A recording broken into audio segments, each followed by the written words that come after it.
quand le féminisme consiste à nier sa propre féminité, c'est de la faiblesse. C'est ne pas assumer qu'on est une femme. Oui, je suis une femme et je peux mettre des talons aiguilles et une mini-jupe et puis exiger le respect.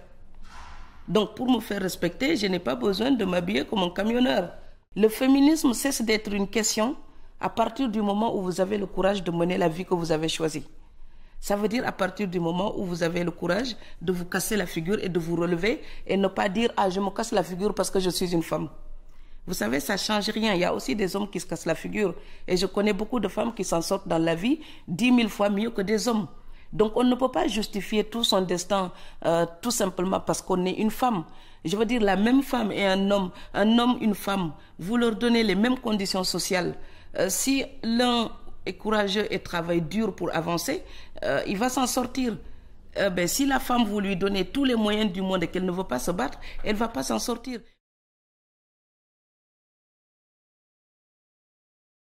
Les femmes aujourd'hui se sentent libres de revendiquer un épanouissement personnel. Alors que pendant longtemps, elles étaient tributaires des choix de la famille, des choix du mari.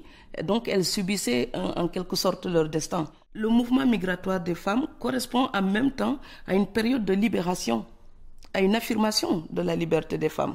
Elles choisissent d'affronter le danger de l'immigration parce qu'elles choisissent de se bâtir un destin exactement comme les garçons. Donc, en cela, on peut applaudir cette liberté. Maintenant, il y a d'autres manières de réussir sans l'immigration.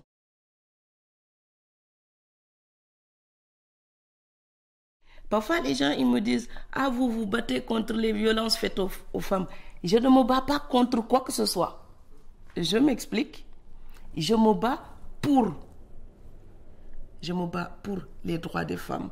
Je me bats pour plus d'équité, pour une bonne application des droits humains, mais pour tout le monde. Donc, je peux me battre pour les migrants africains. Il ne faut pas qu'on me colle seulement cette étiquette. S'il y a des Blancs qui sont victimes d'injustice en Afrique ou en Europe, ils m'associent à leur combat, je suis avec eux. C'est l'être humain qui m'intéresse en tant que tel. Maintenant, il se trouve que d'une manière générale, ce sont toujours les plus faibles qui subissent l'injustice sociale. Eh bien, ce sont souvent les femmes et les enfants. Et si on parle de communauté humaine en Europe, eh bien, ce sont souvent les exilés, les immigrés, les noirs, les pauvres. Mais vous savez, le destin des pauvres de Dakar, c'est exactement le destin des pauvres d'Allemagne ou de France. Donc, c'est la dignité humaine qui me mobilise, pas une question de simple mélanine.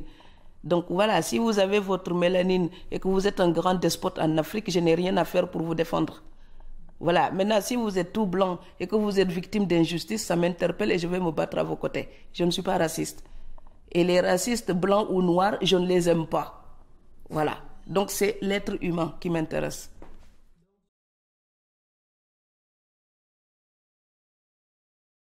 Je me bats pour des choses qui me touchent. Mais quand je suis chez moi en train de travailler, je ne dis pas « Ah, j'ai tel étendard pour me battre pour telle cause ». Non, non. J'écris tout simplement, naturellement, ce que j'ai sur le cœur. Maintenant, si vous, lecteurs, lectrices, si mes lecteurs disent « Ah, Fatou Diom défend bien telle cause et ça nous touche », donc on la reconnaît comme militante, comme combattante pour telle cause, je le prends comme un honneur.